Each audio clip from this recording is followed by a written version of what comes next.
सर्वांना सस्नेह जय जिजाऊ जय हरी. मी हबप ज्योतिताई राजे जाधव, राहणार शिंदखेड राजा, बरेली उत्तर प्रदेश या ठिकाणी एका शिक्षकावर FIR दाखल करण्यात आली. त्याचं कारण जर तुम्ही ऐकलं, म्हणजे तो जो गुन्हा नोंद करण्यात आलाय त्याचं कारण जर तुम्ही ऐकलं तर तुम्ही अक्षरशः म्हणजे आश्चर्यचकित व्हाल की अशाही पद्धतीने आता आपल्या देशामध्ये हुकुमशाही किंवा धर्माचं राजकारण हे केलं जातंय. आपण तर ते शिक्षक जे आहेत रजनीश गंगवार त्यांचं नाव आहे आणि हे रजनीश गंगवार शाळेमध्ये NSSचा कॅम्प होता आणि त्या कॅम्पमध्ये त्यांनी एक कविता गायली आणि त्या कवितेचा अर्थ ते मुलांना समजून सांगत होते. ती कविता अशी आहे बंधू भगिनींनो, कावड़ लेके मत जाना तुम ज्ञान का दीप जलाना, कावड़ लेके मत जाना तुम ज्ञान का दीप जलाना, मानवता की सेवा करके सच्चे मानव बन जाना, कावड़ लेके मत जाना तुम ज्ञान का दीप जलाना. तर अशी ती कविता आहे आणि तिचा अर्थ असा होतो की तुम्ही कावड घेऊन जाण्यापेक्षा ज्ञानाचा दीप लावा, स्वतः शिका. कुटुंबाचा आणि समाजाचा विकास हा केवळ शिक्षणाने होणार आहे, तर कावड घेतल्याने नाही. आणि बऱ्याच गोष्टी आहेत. ती खूप मोठी कविता आहे आणि तिचे ॲक्च्युअल कवी कोण आहेत मला माहीत नाही, कारण ते गायलेली मात्र त्या शिक्षकाने आहे. आणि ते त्याचं स्पष्टीकरण सांगतात, ते अर्थ समजून सांगतायत की तुम्ही कावड घेऊन जाण्यापेक्षा तुम्ही शिका आणि तुमच्यामध्ये ज्ञानाची भर पडेल, घराला फायदा होईल, कुटुंबाला फायदा होईल आणि त्यातून समाज सुधरेल. अंधश्रद्धेच्या नादी लागू नका, कुठल्याही अशा गोष्टीला तुम्ही बळी पडू नका, अशा पद्धतीची त्या कवितेचा अर्थ आहे. आणि ती कविता समजून सांगत असताना त्यांनी ह्या सगळ्या गोष्टीचं स्पष्टीकरण, संदर्भ दिले विविध.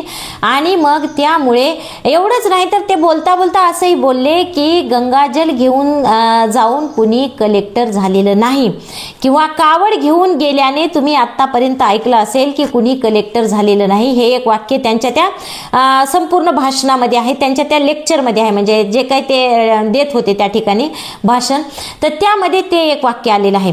मग तेवढंच धरून तुम्ही त्यांच्यावर विविध कलम लावले, त्यांच्यावर FIR दाखल केली, त्यांच्यावर गुन्हा दाखल करण्यात आलेला आहे. त्यामध्ये असं म्हणलेलं आहे की तुम्ही गंगाजलाचा अपमान केलेला आहे, तुम्ही हिंदू धर्माचा अपमान केलेला आहे, तुम्ही लोकांच्या श्रद्धेचा अपमान केलेला आहे. तुम्ही अशी बोलण्याची हिंमतच कशी काय केली, तुम्ही धर्माविरुद्ध बोलताय, असे विविध कलम त्यांच्यावर लावण्यात आले आणि त्या शिक्षकावर FIR दाखल करण्यात आली. बंधू भगिनींनो, इथून पुढची गोष्ट, ज्यावेळी त्यांचा एक इंटरव्ह्यू मी बघितला तर सोशल मीडियाला आहे तो, तर मग त्या इंटरव्ह्यूमध्ये त्या पत्रकारांनी त्यांना विचारलं की तुम्ही हे सगळं का केलं. मग तुम्हाला तर माहीत आहे की तुम्ही जर UP मध्ये राहता आणि इथं सगळं असं काही चालतं, तर हे तुम्ही जी जागृती निर्माण करत आहात, ही डेअरिंग तुम्ही का केली, किंवा का बरं तुम्हाला हे असं वाटलं की हीच कविता गायली पाहिजे आणि हेच सगळं सांगितलं पाहिजे. त्यावेळी त्या शिक्षकाने सांगितलंय की त्यांचं म्हणणं आहे आमची जी शाळा आहे ती 5वी ते 10वी आहे आणि या शाळेमध्ये येणारे जे मुलं आहेत हे 12 ते 18 किंवा 17 वर्ष वया गटातले आहेत आणि ही मुलं कावड यात्रेमध्ये सहभागी होतात. ते महिना शाळेतून गायब होतात. म्हणजे तुम्ही कुठं गेले हे विचारलं तर ते सरळ सरळ सांगतात की आम्ही कावड यात्रेमध्ये गेलो होतो. आणि तिथे कुठलंही पनिशमेंट नाही मग त्यासाठी की तुमचा मुलगा महिनाभर अब्सेंट होता तर त्यांनी कावड यात्रा हे जर कारण सांगितलं तर त्याला पुन्हा स्पष्टीकरण विचारता येत नाही किंवा कुठलंही लेखी द्यायची गरज नाही, एकदा का तो मुलगा कावड यात्रेमध्ये गेला म्हणलं तर. आणि त्याही पुढची भयानक गोष्ट त्या शिक्षकांनी ही सांगितली की हे जी मुलं आहेत जे कावड यात्रेमध्ये जातात त्या मुलांना मोफत त्या ठिकाणी असे काही पदार्थ दिले जातात ज्याची नशा हे मुलं करतात. मग त्यामध्ये भांग असेल, गांजा असेल, विविध प्रकारचे म्हणजे अंमली पदार्थ त्यांना दिले जातात आणि मग त्याची सवय त्या मुलांना लागते. ते जेव्हा परत येतात तेव्हा त्या शिक्षकाचं म्हणणं आहे की हे जे मुलं परत येतात जातात, त्यानंतर ते शाळेत म्हणजे येऊनही उपयोग नाही, त्यांचं डोकं काम करत नाही, कुणी म्हणतंय कुणाला वॉमिटिंग होतात, कुणाचं डोकं दुखतंय, हे सगळं स्पष्टीकरण ते रजनीश गंगवार त्यांच्या इंटरव्ह्यूमध्ये सांगत होते. आणि अक्षरशः मी चक्रावून गेले. म्हणजे महाराष्ट्रात जरी इतकी भयावह परिस्थिती नसली तरी त्यापेक्षा वेगळं काही महाराष्ट्रामध्ये सुद्धा होत नाही. महाराष्ट्रामध्ये सुद्धा कावडी यात्रा आता सुरू होतात. फक्त फरक एवढाच आहे की उत्तरेत श्रावण महिना ऑलरेडी सुरू झालेला आहे आणि आपला श्रावण महिना येणं बाकी आहे. तर हे जे काही आहे आपण पाहतो, मी म्हणूनच ठरवलं की या विषयावर आपण बोललं पाहिजे. कारण आपण पाहिलं की काल परवा एक गाझियाबादचा व्हिडिओ तुम्ही बघितला असेल सोशल मीडियाला, की काही जे कावडी आहेत ते एका गाडीला अक्षरशः तिची तोडफोड करत आहेत. म्हणजे गाडी फोडून काढली त्या लोकांनी. का? कारण त्या कावडला धक्का लागला त्या गाडीचा. मग थोडासा धक्का लागला तर त्या मुलांनी, जे तिथले तरुण आहेत ते सगळे अगदी यंग आहेत, आणि त्यांनी ती गाडी अक्षरशः फोडून काढली. का? तर त्या कावडीला धक्का लागला. एवढे भयानक प्रकार त्या ठिकाणी होत आहेत. एवढंच नाही तर एक धाबा तोडफोड, तोही व्हिडिओ आहे पहा सोशल मीडियाला, एका धाब्याची तोडफोड करताना दिसत आहेत. तर हे कावडी का बरं त्या धाब्याची तोडफोड करत आहेत त्या हॉटेलची, की त्यांना कांदा लसूण चालत नाही महिनाभर, असं त्यांनी कारण सांगितलंय की 1 महिनाभर आम्हाला कांदा लसूण चालत नाही आणि या व्यक्तीच्या जेवणामध्ये कांदा निघाला, हे महापाप झालं आणि आता आमच्या जेवणामध्ये कांदा गेला आणि यांनी तो याच्या म्हणजे हॉटेलमध्ये जेवल्यामुळे ते आमचं पाप झालं आणि म्हणून त्या लोकांनी त्या धाब्याचे अक्षरशः इतकी तोडफोड केलेली आहे की तो शिल्लकच नाही ठेवलेला. मग हे असे विकृत प्रकार या कावड यात्रांमध्ये होत आहेत आणि ते सुद्धा धर्माच्या नावावर जर कुणी करत असेल तर ही किती गंभीर बाब आहे. यामध्ये जागृती होणं अत्यंत आवश्यक आहे. आपण पाहतो की कावड यात्रा ही अतिशय श्रद्धेचा भाग होता. आपण पुरातन काळापासून पाहतो की श्रावण महिना आणि श्रावण महिन्याला हे अत्यंत महत्त्व आहे. श्रावण सोमवाराला आपल्याकडं धार्मिकतेच्या दृष्टीने.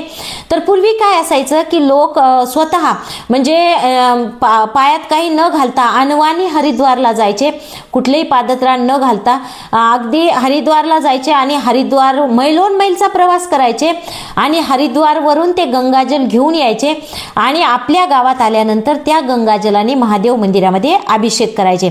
अशी प्रथा होती पूर्वी, अगदी पूर्वीपासून, आणि ती बऱ्याच राज्यांमध्ये आहे, आपल्याकडे सुद्धा आहे, महाराष्ट्रामध्ये सुद्धा आहे. पण आता मात्र त्यावेळी मात्र ती अगदी श्रद्धेचा आणि भक्तीचा विषय होता. म्हणजे तिथे कुठे हा दिखावा असं सोंग वगैरे काही नव्हतं. अतिशय साध्या पद्धतीने ह्या सगळ्या कावड यात्रा होत्या. पण आता मात्र ह्या ज्या कावड यात्रा आहेत तर याला उत्सवाचं स्वरूप प्राप्त झालेलं आहे. आता आमच्या इथून जातात पहा रोडनी ज्या कावड यात्रा जातात तर अक्षरशः डीजे लावलेला असतो. कावरती काही खांद्यावर ओझ घेऊन चालत नाहीत ते लोक. ते जे हंडे आहेत त्यांनी भरून आणलेले ते एका गाडीमध्ये असतात. त्यामध्ये एक डीजे सारखा साऊंड असतो मोठ्या आवाजाचा आणि त्याच्यामध्ये महादेवाचे गाणे चालतात आणि त्याच्या मागून हे सगळे तरुण मुलं, अगदी म्हणजे मी तर म्हणते 18 ते 25 या वयोगटातले असतात ते, किंवा 18 ते 28च असतील. अगदी यंग मुलं जे आहेत ते त्यामागे चालत असतात. त्यामध्ये मग आता विकृती घुसू लागलेल्या आहेत. कारण आपण पाहतो हे गावात जेव्हा येतात तेव्हा ते महादेवाचे गाणे वगैरे लावतात, रस्त्याने पायी चालतात, त्यांच्या पायात चप्पल नसते, अक्षरशः फोड आलेले असतात त्यांच्या पायाला, तळपायाला खालून जखमा होतात. एवढं ते चालतात करतात हे ठीक आहे, पण ते अक्षरशः अर्धनग्न असतात. वरून ते काहीच घालत नाहीत, खालून पण अगदी बरमुडा एवढी चड्डी घातलेली असते आणि ते रस्त्याने चालत असतात. गाव संपून गेल्यानंतर जर तुम्ही बघितलं तर हा जो ह्या शिक्षकांनी सांगितलेला प्रकार आहे बंधू भगिनींनो, अक्षरशः तोच प्रकार असतो. गावानंतर जर बराच पुढे आल्यानंतर हे कुठेतरी थांबतात आणि त्या ठिकाणी नशा पाणी करताना हे मुलं आपल्याला दिसतात. मग हे सगळं जे आहे त्यांना फुकट पुरवलं जातं असं म्हटलं जातं बरं का. आता कोण पुरवतंय या खोलात मी तर जाणार नाही, आपणही जाऊ नये. फक्त आपली मुलं बाळं जर त्यात असतील तर तेवढं मात्र आपण काळजी घेतली पाहिजे. तर ह्या सगळ्या जे पदार्थ आहेत, मग तिथं गांजा असेल, अफू असेल वगैरे, किंवा ते जे काय असेल तर ते त्यांना मोफत पुरवलं जातं आणि ते प्रसाद म्हणून सेवन केलं जातं. की महादेव सुद्धा भांग प्यायचा असं त्यांचं म्हणणं असतं. आणि मग हे सगळं जे आहे ते काय केलं जातं की प्रसाद म्हणून सेवन केलं जातं. यामध्ये आपली तरुण पिढी गुरफटत चाललेली आहे. याचे दुष्परिणाम आपण आजच समजून घेतले पाहिजे. कावड यात्रेला माझा विरोध नाही. हिंदू धर्मामधल्या जेवढ्या पद्धती आहेत त्या तुमच्यापेक्षा किंवा तुमच्या इतक्याच चांगल्या मलाही माहीत आहेत. आणि मी ज्या पद्धतीने सांगितलं अगदी सुरुवातीला ह्या सगळ्या गोष्टींना अगदी पवित्र आणि साधं स्वरूप होतं. पण यामध्ये होत चाललेले बदल, काल परवा तर मी एक व्हिडिओ असा पाहिला की आता मुली सुद्धा सहभागी होऊ लागलेल्या आहेत आणि त्या मुली अगदी मद्यधुंद होऊन नाचत आहेत. त्या कोणाच्या मुली आहेत काय आहेत देव जाणे, पण अगदी बिभत्स प्रकारचं नृत्य त्या मुली त्या कावड यात्रेसमोर करत आहेत आणि मुलं आणि मुली एकत्र नाचत आहेत. हे सगळं जे आहे ते अतिशय वाईट आहे. याचा परिणाम आपल्यावर आहे आणि म्हणजे आपल्यावर आणि बहुजन समाजातीलच मुलं मुली त्यामध्ये सहभागी होतात. हे अत्यंत वाईट आहे.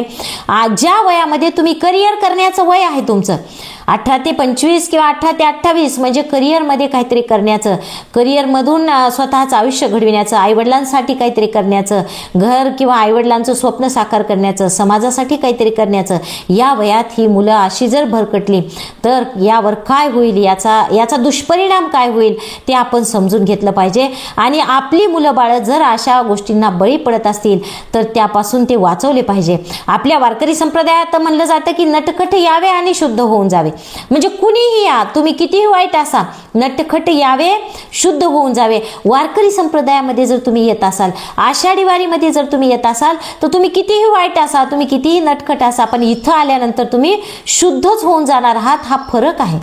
मग आपल्याकडे जर मुलं येत असतील, मुली येत असतील तर त्यामध्ये ते पवित्रच होणार आहेत, शुद्धच होऊन जाणार आहेत. पण अशा पद्धतीच्या कावड यात्रांमध्ये जर मुलं सहभागी होत असतील तर ते आयुष्याचं स्वतःचं जे आयुष्य आहे ते बर्बाद करून घेतल्याशिवाय राहणार नाहीत. आणि अशा पद्धतीच्या गोष्टींपासून आपण आपल्या मुलांना वाचवलं पाहिजे. कुणाच्याही भावना दुखावण्याचा या व्हिडिओतून माझा उद्देश नाही. कारण जे देव आहे, धर्म आहे, ज्यातल्या चांगल्या गोष्टींचा आपण नक्कीच स्वीकार केला पाहिजे. पण जे वाईट आहे ते वाईटच आहे आणि त्याला वाईट म्हणण्याची हिंमत आपल्यामध्ये असली पाहिजे. जसं उत्तर प्रदेशमध्ये राहून सुद्धा हे रजनीश गंगवार जे शिक्षक आहेत त्यांनी तिथे राहून सुद्धा तशा वातावरणामध्ये या सगळ्या गोष्टींचा विरोध केलाय.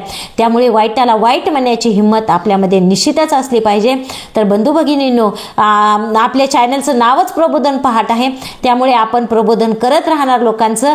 आणि अजूनही तुम्ही जर सबस्क्राईब केलं नसेल तर असे नवनवीन आणि विविध व्हिडिओ पाहण्यासाठी प्रबोधन पहाट या चॅनलला सबस्क्राईब करा, इतरांना शेअर करा, लाईक करा, कमेंट करा.